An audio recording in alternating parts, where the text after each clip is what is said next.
Hi everyone, and welcome to another one of our St. T's Worship Hangouts. We are here today with Jamie Pritchard. We're so excited to have Jamie with us. We hope as ever that this helps keep us spiritually and musically sharp in this slightly strange season that we're living in. So Jamie's joining us from the South Coast, I believe, today. And Jamie, do you sort of share a little bit about kind of who you are? Obviously, I've known you for a couple of years now, where you were living in Manchester at the time, and you guys have kind of moved. And just want to share a bit of what sort of life looks like for you guys. Yeah, of course. Yeah, so I, as Jono said, I'm Jamie. I live down in a place called Poole, down on the south coast in Dorset, and we've only been here for coming up to a year.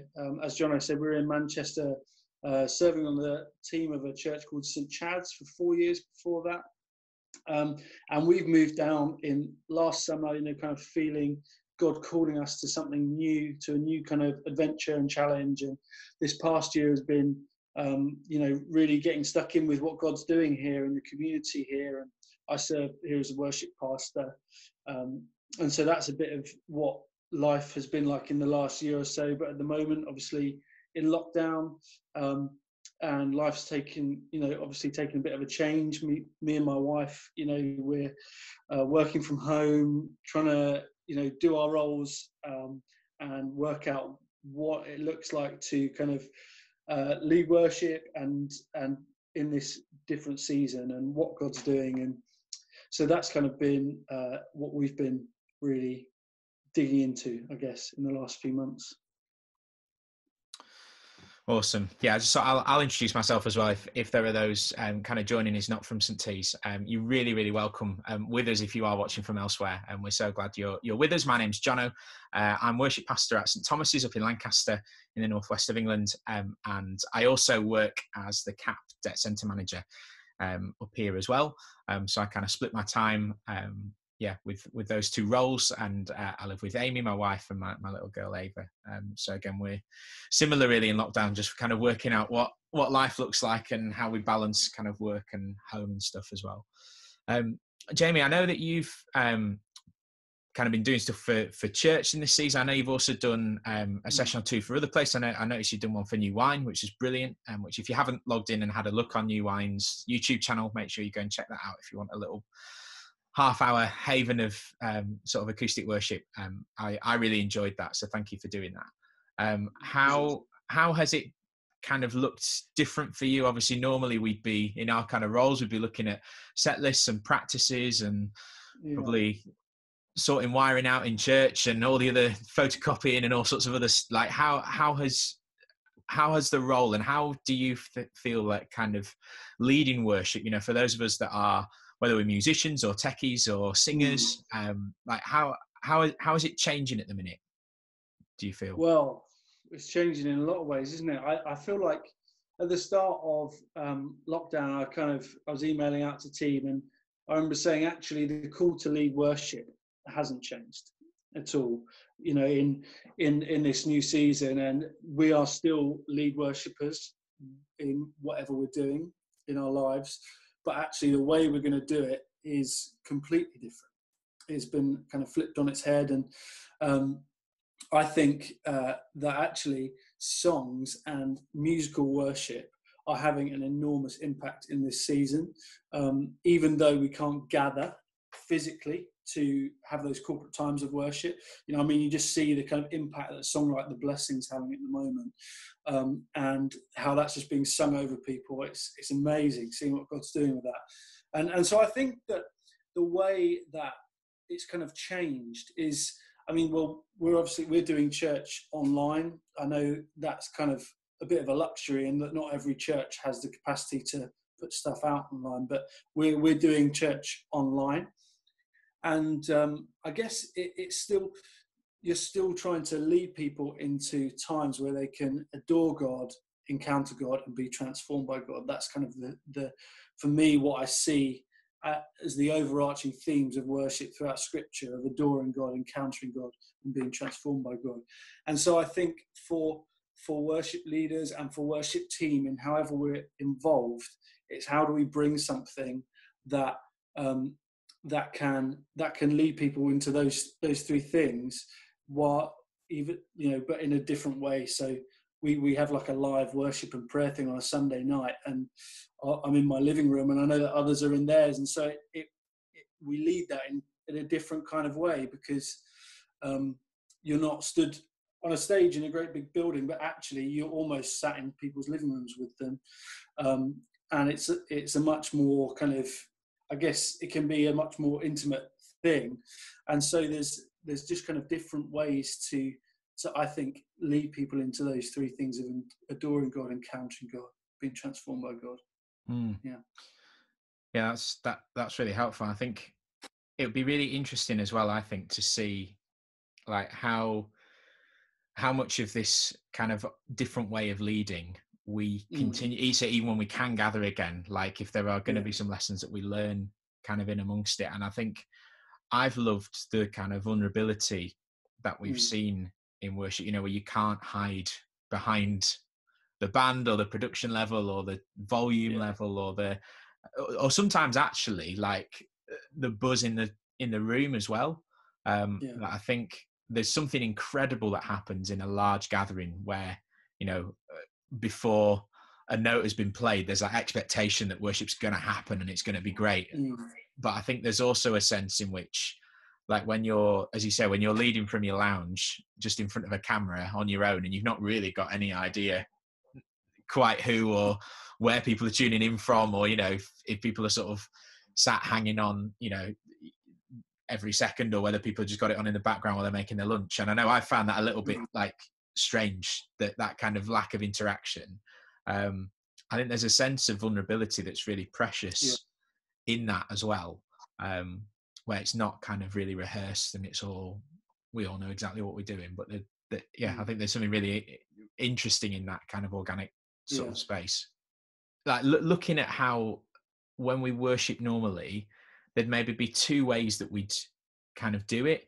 There'd be the kind of quite formulate's maybe the wrong word, but like a quite structured sense of kind of worship, which I think a lot of people generally feel comfortable with. So whether that's kind of liturgical or whether it's a song that's quite hymnal in sort of shape. So it is, as you play through it, there's a predictability about it and it gives you the lyric and it's simply kind of declaring truth about who God is. There's also the kind of Will Regan United Pursuit kind of thing where there's just kind of some musical space that's created in a very simple kind of repetitive lyric, and then there's space for people to sing out their own song within that.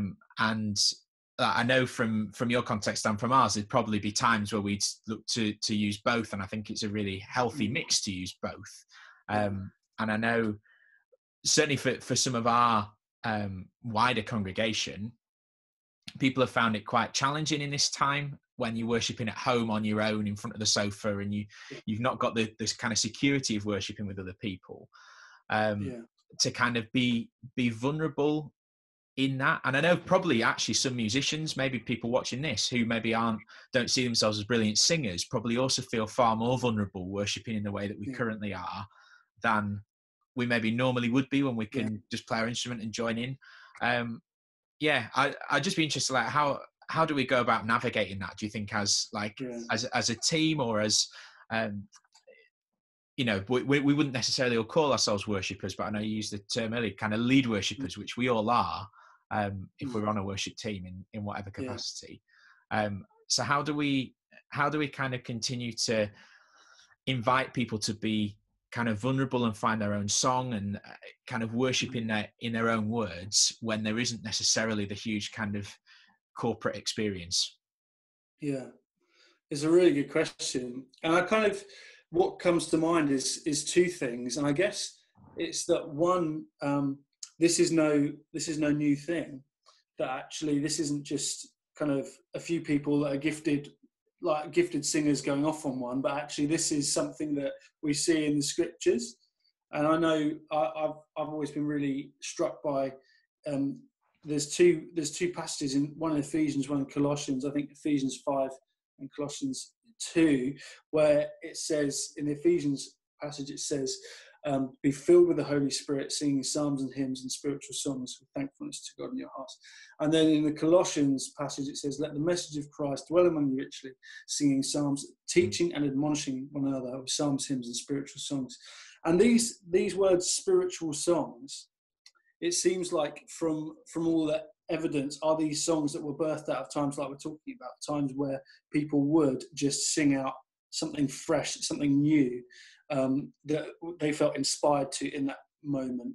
So I think it's kind of encouraging people that this is something that's always gone on, and this is something that the church has always done.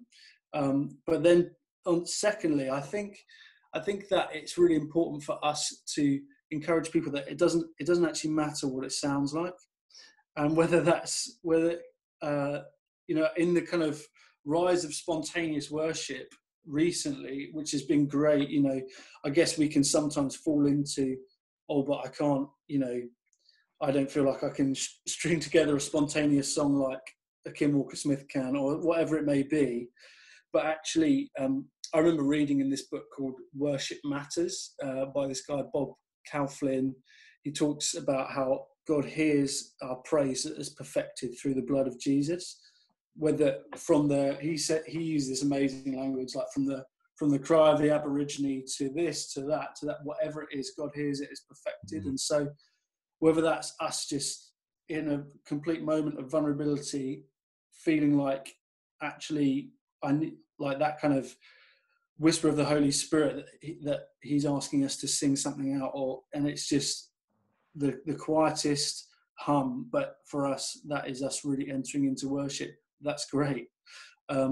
Whether it's just muttering a prayer, that's great. God hears that perfected through the blood of Jesus. It's not actually about trying to make it this, gorgeous thing, but it's just trying to be vulnerable and give God an offering of praise in that moment. And I think for us as worship teams and worship leaders, it's kind of our role to really pastor people through it, because it is a vulnerable thing to do, and never more so than right now, when you might be, just stood in your living room and, you can't get your speaker up quite that loud, and you're just very conscious about how you sound, or whatever it may be. I think it's our role just to kind of pastor people through that and encourage people and to take little steps, I guess. Yeah. On a very practical level, I can't remember who it was now, but I remember hearing someone talk about like the two occasions where society will sing unashamedly, not caring at all about what it sounds like, is it in time, are when we sing Happy Birthday and when we sing at a football ground, whatever the chant is, often Jewish language. But I think that sense of being able to kind of let go, when you're singing Happy Birthday, you always get this amazing cacophony of people all start off in a different key. Everyone finishes each line at a different time. Someone forgets the person's name, and it's like you get this muddle, but somehow there's something really beautiful in the midst of that when you're celebrating that thing. And I just always remember that picture sticking with me, that if we could approach spontaneous worship more like, when everyone just pipes up and sings Happy Birthday, I think there'd be something really joyous kind of come from that sound. Absolutely. Jamie, I know you're a proficient songwriter. It's been great to write together on a few songs as well. I just wanted to ask you while we've got you on, firstly, have you got any? I know you've talked about a few more projects that are potentially in the pipeline, from you and what you feel God's calling you to kind of write next. I know there are a few people on our team who are kind of different stages of songwriting, and some people really experienced and some people just kind of dipping their toe in the water. I suppose particularly in this season where life looks very different, and I suppose some people will find themselves with like no spare time at all and life is just really chaotic, and other people might suddenly find themselves with, oh man, I've got every evening free suddenly, and I've got loads of time and loads of brain space. So we kind of all approach this in different ways. have you got any kind of thoughts or tips or hints? I know everyone writes songs in different ways and there's not like a specific formula, but any kind of thoughts that we could point people who are kind of passionate about songwriting and bringing something of their own song? Like how do we grow that and develop that?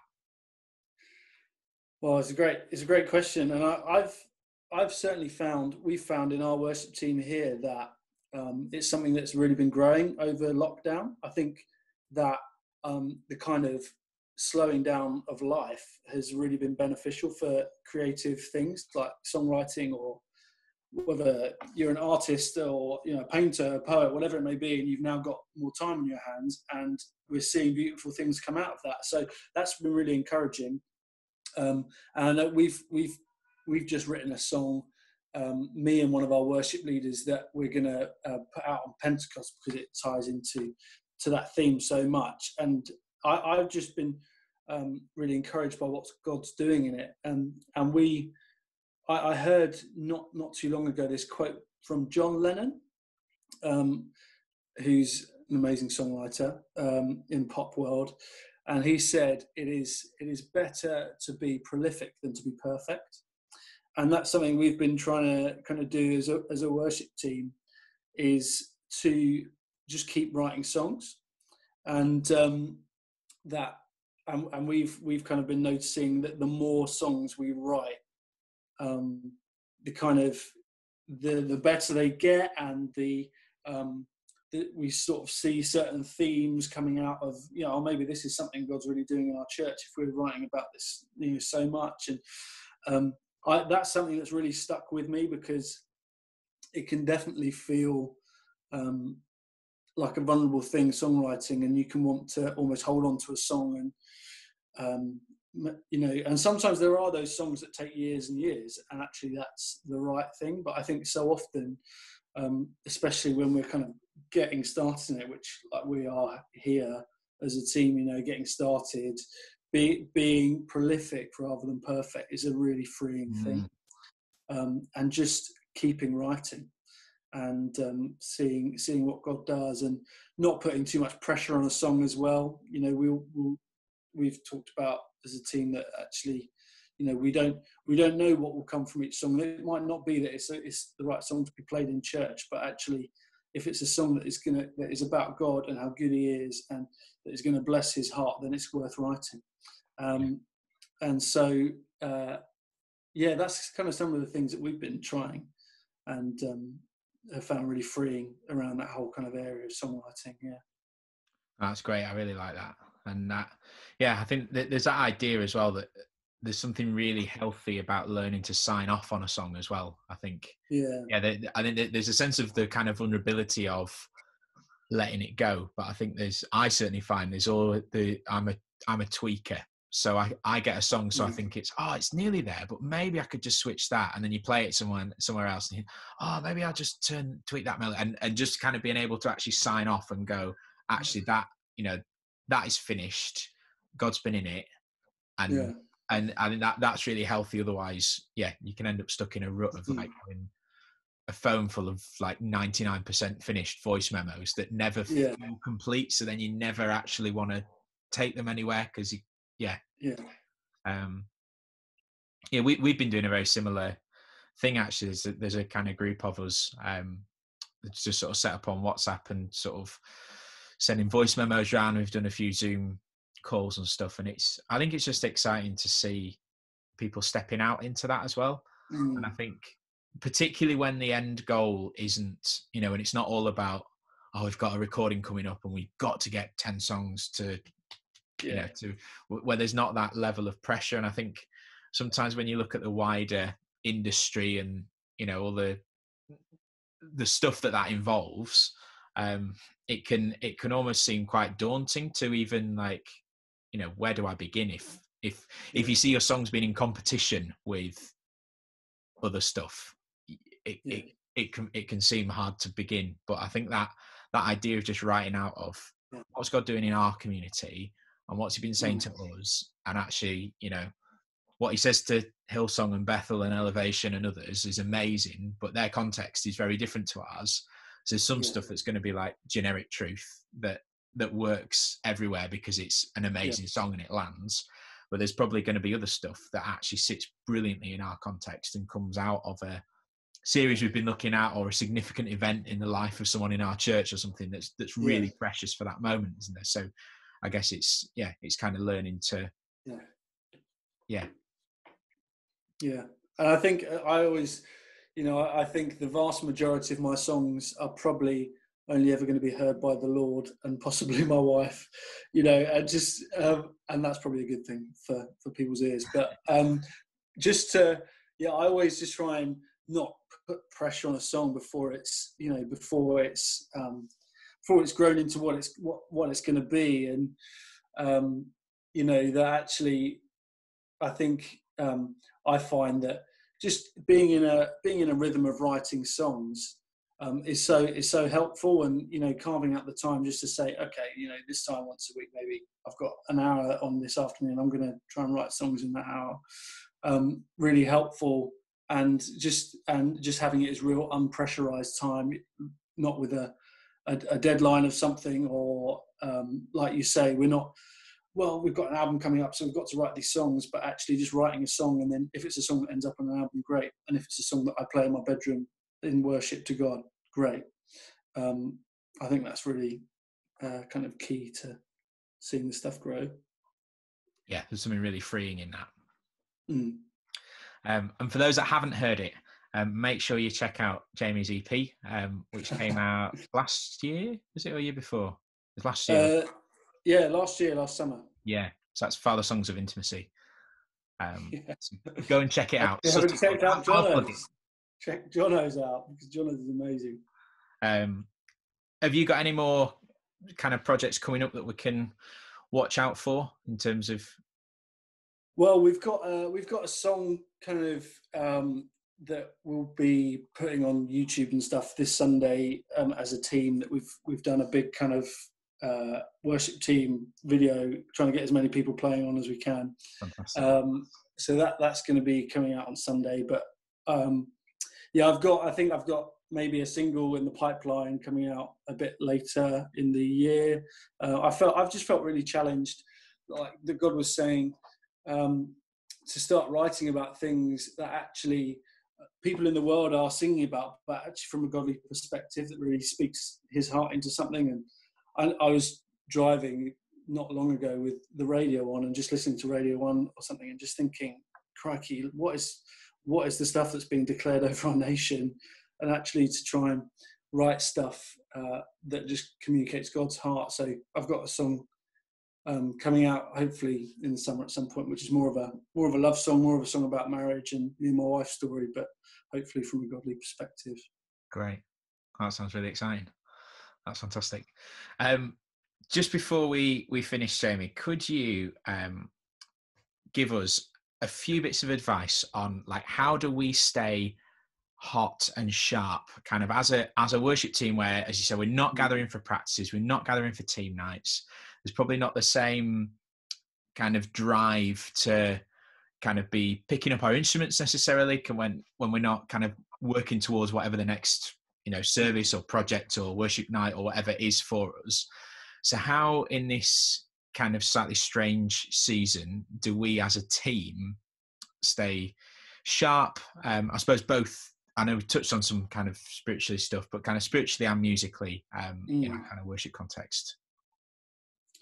Well, yeah, it's a good question. I think it will look different for all of us, as this season does for all of us. Everything looks different for each of us, really. But I know that for me, I've just found, especially with the extra time and the kind of less hurry, which is great. Just picking up my guitar without agenda, almost just to pick up my guitar just for the love of it and play it just for the love of playing it. I've found just to be just brilliant, and just to pick up my guitar and to play it and just spend time, playing before God and just enjoying music. And I've just found those times to be really kind of precious in this season. And so whether that means for someone just picking up their electric and playing a song that they love, and just conscious of the presence of God as you're doing that. I think those times have been really special, and there's all sorts of stuff we can look to online, and resources and of song tutorials and stuff if we want to learn that stuff. But I've definitely found that just going back to the love of, because so often in my life I'm leading worship a lot throughout a week, and I can just be thinking next thing. But for me, I've just found actually picking up my guitar and perhaps trying to play a John Mayer song and then quitting after 5 minutes because it's way too hard. But but just doing things like that, and I've found that the extra time actually to be really beneficial in that, and giving us an excuse to play stuff that maybe we wouldn't have in normal life because we've been preparing for something. Those kind of things. Great. Yeah, I think that's really helpful, and it's something we can all do as well, isn't it? Like you don't need huge amounts of gear, like if you're a drummer, it'll annoy the heck out of everyone else in the house, but just getting some chopsticks and just like, if that's all you've got at home, if you've not got an electric kit, or if you're conscious of your neighbours, just play electric. Imagine what it'd sound like, or plug some headphones in into your amp, or so. There's ways of us all being able to kind of engage in that in some way. And even I suppose for kind of sound techs, or even just listening to music, and rather than just listening to it as a song, kind of thinking, what is it about that I like the sound of, and how have they created that? So like being aware of what's happening where, or vocals, like being aware of how. And I think not to overanalyze or make music like really like dry and kind of you writing a review of it every song, but like I think there's a sense in which listening to it in a different way, when we're conscious of how we can learn from it as kind of worship musicians, is a really helpful exercise. And again, that's something everyone can do. Fantastic. Jamie, thank you so much for your time and your wisdom today. Do make sure you check out what Jamie's up to. Just reminds of the name of your church if people want to log in and see what you're doing, and where is it that you're sort of streaming? Are you on YouTube? We're doing our Sunday morning services via the platform Church Online. Don't know if you've heard of that. But then putting them out on YouTube a bit later on in the day. And then we do a live on Facebook Live at 6:00 on a Sunday. We do an hour of prayer and worship called Dwell, that I lead along with my wife. And that's on, we're the Lantern Church Merley. And you can find us on Facebook, and we've got a website, thelanternchurch.org. Great.